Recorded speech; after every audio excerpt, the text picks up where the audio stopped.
Hello, everyone. Welcome. Thank you. I speak 4 languages. Unfortunately, one of them is not Hungarian, so I'm going to do it in English. But welcome to our human-centered leadership session. My name is Sesil Pir. I am an industrial and organizational psychologist who has a big passion to grow individuals and organizations. I'm here today because our function in HR is at an interesting crossroads. In fact, the businesses we serve are at an interesting crossroads, and the worlds we live in are at an interesting crossroads. All of the definitions we have held dear as a society are evolving. So we're asking ourselves, for example, what it means to be human again, what it means to have human rights, and what do we do if they get violated in front of our eyes? What does it mean to have a family? You know, in the past, it was a man and a woman and a child, and now we are a lot more diversified. What's a nation? Who draws up national borders? Who decides one's right to global mobility? What's our relationship to the environment? Who, for example, is responsible for climate change? So all these discussions are happening, and the world of work is really not that different. We're also questioning what it means to work. In the past, it was us leaving our homes and going somewhere to do some tasks we got paid to do. Now it's a lot more closely related to the passions we hold in our hearts. Who makes up our workforce? What's a work environment? What should a work experience look like? All of our questions we are tackling. Perhaps some of the more important questions, though, are who is a leader? You know, who should we look up to for leadership? And what should be the legacy of a leader? What's the feeling or the experience they should leave behind? So in the next 20 minutes or so, I'm going to try to make an argument that we are all leaders, despite our title, status, or the official authority that's handed to us inside of an organization. And I'm going to try to argue that the collective legacy we want to leave behind is grounded in our humanity. But first, why should you even listen to me, right? Who am I? So I bring with me, aside from being very passionate about organizational development, I bring with me an MBA from Harvard University and a second master's in human resources management from University of Minnesota. I have served for 21 years a number of Fortune 500 companies. Some of them are listed on the slide. But it may be more interesting to you to know that I sit in the research board of World Economic Forum and International Labor Organization. So I get to study future trends of work all the time. And all my thoughts and my learnings, I'm trying to write on Forbes, so just to make it accessible to people if you want to check that out. Personally, I'm from Istanbul, Turkey. I was born and raised there. I have lived around the world now. I've lived in the US, in Singapore, and currently I live in Switzerland, in Europe. I'm married to a software engineer, and I pride myself in having authentic and compassionate relationships. I'm known to be a lifelong learner, so as much as I like to grow individuals and organizations, I try to grow myself at the same time. And I really live for driving strategic results, be it at a small or large scale. If you give me something to do, I'm going to get it done. That's how I think of myself. For the purposes of our discussion, I try to bucket the conversation. The first half, I want to share with you some trends around the future of work. And then secondly, I want to share with you some results of a recent study we have conducted with Stanford University. So first, on the future of work. Work, as we know it today, is quite cumbersome and complex. When we think about our work experiences, there's a lot that goes into that. And organizations we serve are very, very large. In fact, there are multi-layers to the hierarchies. A lot of us, I would imagine, are reporting to more than one person at a time. But work didn't always used to be this way. We started fairly small. In fact, we started with our household economies, where we really produced for ourselves and just to provide for our families. Then we created a barter system where if I was producing apples and my neighbor was producing tomatoes, we would exchange just to have some diversity of supply. And then this concept, which is a fairly new concept, was introduced around money. Money solved for a lot of the problems of a barter system. See, as human beings, we are very curious creatures, if you will. So if I was producing apples and my neighbor tomatoes and we were exchanging, I always wondered whether my apples were worth more than my neighbor's tomatoes, right? So money solved for that. But money did some other things too. It actually supported people in terms of specialization of labor. So people started looking for geographies where they can produce and grow more and sell at large scale. These centers, these geographies, slowly turned into commercial centers, and that created town economies. From there, we took it up to the national and the global scale we have today. That's sort of, a minute on our evolution of labor. Something else happened along the way. Our business focus and our business models have shifted. Back in the 70s, there was a lot of focus on products. Why? Simply because we didn't have enough. So if you had an idea and if you knew how to source for it, you could almost always guarantee profits. Come around 90s, which is about only 20 years after, there was already enough in the market and businesses started looking for ways of differentiating. And so they thought, if I have a product, perhaps I should offer a service to go along with so I can have customer loyalty. You will remember, this is when we started getting cell phones for the first time. And within 1 or 2 years of getting those cell phones, we started also getting contracts with it, like a 1 year or a 3-year contract to go. Come around 2000s, the market started being really full. So entrepreneurs started thinking, how can we further differentiate ourselves? And our business models become very customer-centric. There was a lot of market segmentation, so businesses would look to understand exactly who they're selling to, and then would cater what they do specific to those customers' needs. Today, our economy runs on relationships. And businesses focus on relationships. They don't try to be everything to everyone. They look to understand their core capability and find a partner that's going to complement that so they can grow the piece of the pie together. Of course, in the meantime, we learn how to better organize ourselves too. If you look here on the slide, back in 1955, the average life cycle of an organization was 75 years. You can think of this as sort of an age of an organization. And then in 1975, which is only 20 years later, that number dropped to 15 years. That's a huge drop. We have no idea what it will be in 2030. None of the studies tell us. It's estimated around 5 years, but we don't know for sure. What we do know, however, since the year 2000, 52% of Fortune 500 companies completely disappeared.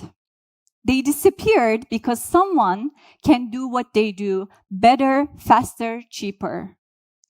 And this is exactly why we're referring to the current era as Fourth Industrial Revolution. There are a number of forces of change that's sort of shifting the way we think about work and our work experiences and having big implications on our organizations and culture.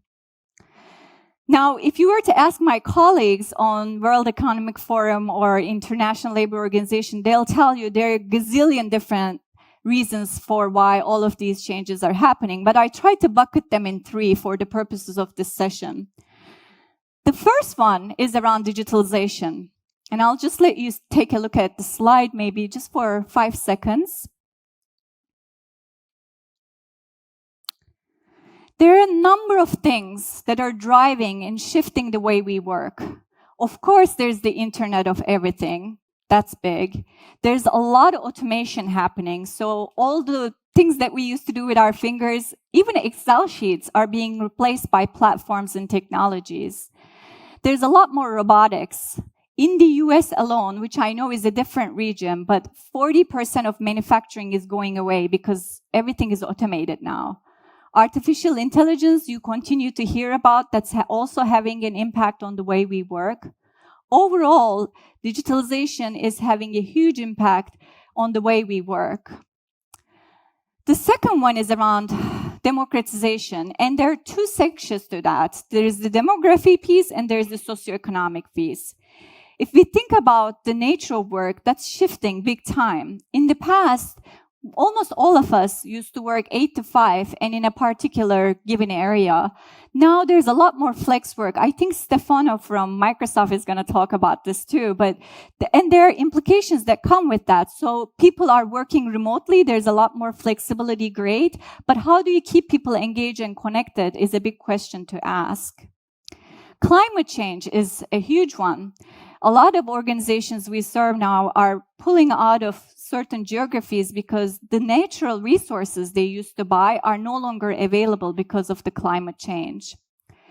Geopolitical volatility is another huge one. And in my country is a perfect example. In Turkey, 10 years ago, a lot of foreign investment was going in because Turkey was developing. And it's a great hub for Middle East and also for Europe. But now with all of the instability, the money is coming out. In fact, the economy is expected to tank. So that's a pity, right? The last thing I will mention about democratization is the kind of generations we have in the workplace. There's a lot more diversity now. And with that diversity comes difference of age, difference of gender, difference of expectations, attitudes, you name it. The last force of change I will touch upon is globalization. This is a concept we are a lot more used to now. I think we have been hearing it for about 20 years. But the point I want to make here is, in the old days, businesses would source in a particular country. They would hire in that country. They would produce in that country. They would sell in that country. It was all in one place. Now our businesses start here. They go all the way to Manila. And there's an impact of that. There are a number of impacts, but the biggest impact is that the job occupations are shifting. The jobs you're seeing here in gray are the occupations that are going away. So they are no longer in demand. And the ones you're seeing in green, they're coming up. So that's really shifting the way we think about work. Also, a lot of the companies are even doing away with static jobs. We don't even write job descriptions anymore. We think about them from a project perspective. So there's quite a lot that's shifting. Okay, so those are the 3 buckets in 10 seconds. But what are the challenges? All these changes are bringing about some challenges we need to think about. First of all, there's the scale of skills. The kind of skills we needed in the past are no longer needed in the future. And the kind of skills we need in the future, we don't even know. What we know is that cognitive abilities are going to be important, problem solving is going to be important, creativity is going to be important, and social skills. So there's a bit of a shift, but we don't even have the right sort of educational systems to provide for what we need in the future. There's still an equity and equality need in the workplace, and I leave it at that. Talent sourcing is huge. So in certain industries, especially telecom, energy, technology, and services sectors, we have a huge gap in talent. In some countries more than others, for example, Germany is having a particularly hard time. Japan is having a particularly hard time. In other countries, not so much, but there's a variety. Employee experience is obviously becoming big, and where we see the majority of the issues is around leadership and organizational development. In fact, here's a detailed slide on leadership and organizational development, and I'll give you 5 seconds to look over this one too. How I summarize this slide is that we all want less bias in the workplace. We want less people bias. We want less process bias. We also want better role modeling and better leadership. We also want better growth opportunities because we want to be relevant. We want to stay relevant in the future, and we don't necessarily have the right kind of trainings. So all these trends, of course, make me curious as a subject matter expert, but I really wondered about 2 years ago, what is the future of leadership then? You know, what's the responsibility of a leader? What's the legacy of a leader? And I turned to Stanford University because not only they are one of the top research centers, but also they have a center for compassion and altruism. And I thought they were doing some interesting work and they could sort of partner with me in studying some of the positive elements of leadership. So we did exactly that. I went to Stanford and I said, listen, I am not interested in understanding what doesn't work. I'm interested in understanding what works. And they said, what do we do? I said, well, we have this data that 52% of Fortune 500 companies have disappeared. There is the remaining 48%. Could we study them and understand what keeps them sustainable year over year, century over century? And that's exactly what we did. Now, not all of the 48% agreed, so we were able to touch upon 42%, which is about 120 organizations. But we asked the question of what makes these organizations sustainable year over year, century over century. And we found two factors. One is adaptability, which refers to an organization's way of evolving their processes and procedures. And the second one is resilience, which is about the individual's capacity to bounce back from adversity. So those were the two factors. Now, you'd be curious to know, this was very interesting for me to find out, these companies have 50% higher productivity, 100% more energy, and almost 30% higher life satisfaction. Of course, we asked ourselves as scientists, why is that? Why is that? And in the focus groups, we made it a point to ask, what came out in the anecdotes is that these organizations are able to offer more holistic experiences for their employees. So usually, inside of an organization, we care about one's mental capacity. That's good, but these organizations equally cared about someone's emotional well-being, spiritual well-being, as well as physical well-being. And when you have individuals thrive, of course, when they can connect to their life mission and bring that purpose to work, they can be more authentic, they can sort of be whole, they become more interested in collaboration as well as innovation. And as a result of that, organizations thrive too. So that was an interesting way to find it all out. Of course, so there are the two factors that drive sustainability, but we didn't stay there. We said, are there specific leadership behaviors that these organizations have in common? Surely there were some. There were 5. And I'm not going to be able to go through all of them in interest of time, but let me tell you about the first one to make my case. In these organizations, leaders sit in all chairs, meaning leadership is not dedicated to a few at the top, but everyone considers themselves a leader. So they take accountability in what's happening inside their environments. If they don't believe in something, they speak up. If they want to see something differently, they start the change. So they are empowered. They feel empowered in their decision-making within the specific role. Now, if you think, that's great, I'm going to go change my behavior or ask my leaders to change behavior, I'm all with you. I support you. Do that. But know that behavior change doesn't come that easy. To have behavior change, we actually have to shift the way we think, the way we see the world. And that's a difficult journey. That takes some time. Let me try to demonstrate this. So a behavior comes about this way. It starts with the physiology and it goes all the way to the behavior. Let me try to give an example. Let's say you are walking down the street late at night and you hear a sound. This is how you get the data that from your ears. This is the physiology. And then you feel an energy flow through your body. You either feel hot or cold. And then you have this feeling, and you may feel excited or scared. And that's going to depend on your previous experiences as well as your genetics. And then you start running through some scenarios. You think, well, it's fall. Maybe it's the leaves rolling. Or maybe cars are going by. Or someone is following me. And depending on which of those thoughts you settle, you're going to act in a particular way. You may look to see the leaves or the cars, or you may just run away. This is how a behavior comes about. So to shift behavior, we have to go all the way back to have a different sense of self, to have a different sense of perspective, and then to have the behavior shift. This is also why, my dear HR colleagues, corporate trainings don't work. Because corporate trainings offer a lot of information and some motivation, which is good. but it doesn't offer the right sort of environment for adult learning. Adults learn primarily through experiential being, on-the-job kind of learning. That's what's relevant for us. Okay, so understanding the stream, though, again, as scientists, we said these are the behaviors, perfect. Are there any mindsets that are supporting these behaviors? Sure enough, we've discovered a few of those too.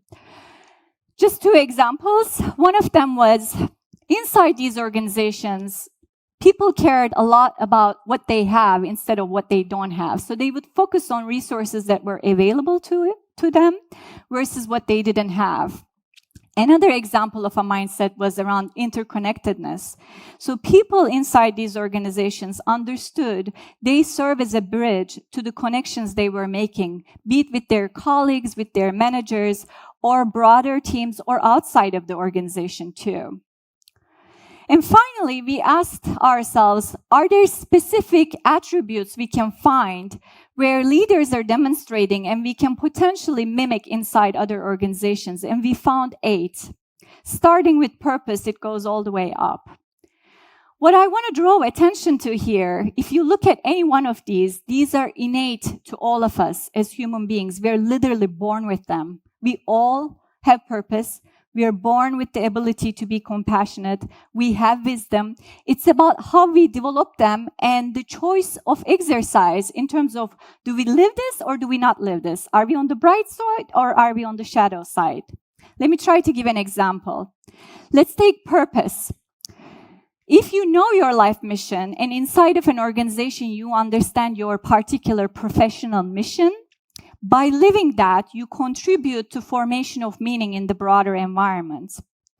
If you, however, don't know your purpose or can't connect your organizational mission, then you contribute to formation of lacking.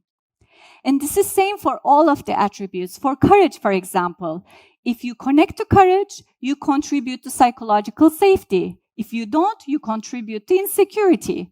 So all these attributes, in terms of how we live it individually, has a collective impact in the environment inside an organization. So here's my challenge to us. If we know there are particular attributes available to us human beings, we don't have to buy them. We don't have to go get an education. We don't need money for it. And we know we can lever them to grow certain mindsets and to grow positive behaviors, to create the positive climates that we want to live in. Why wouldn't we do it? Right? We like to think of change as something outside of us. And so we talk about culture as if culture sits over there and we sit over here. But we are part of a system. And if we can start evolving our mindsets and shift our behaviors, we can create the positive environments we all want to live in and be a part of. And hopefully that brings more good. So if you say, Sesil, I don't know where to start, I bow you. I think it's a difficult journey to begin.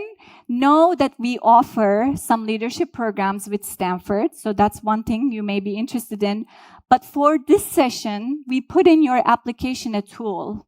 You can use it for yourself. You can use it with your leaders. It's a set of questions you can ask yourself, but they're scientific questions that can help you gain some awareness around how you show up. How are you being inside an organization? How are you relating, connecting with others, and how you're doing your work?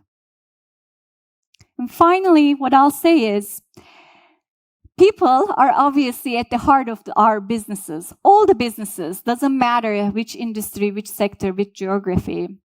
And as human beings, we all have a need, a real psychological need to be seen, to be heard of, to be cared for, and to be rewarded for our unique contribution. Belonging is something we all seek. And belonging is something we can all give to each other. So I hope you buy in the fact that you are a leader, you don't need power handed to you, and that you take pride in your legacy and try to impact a few human lives. Thank you for listening.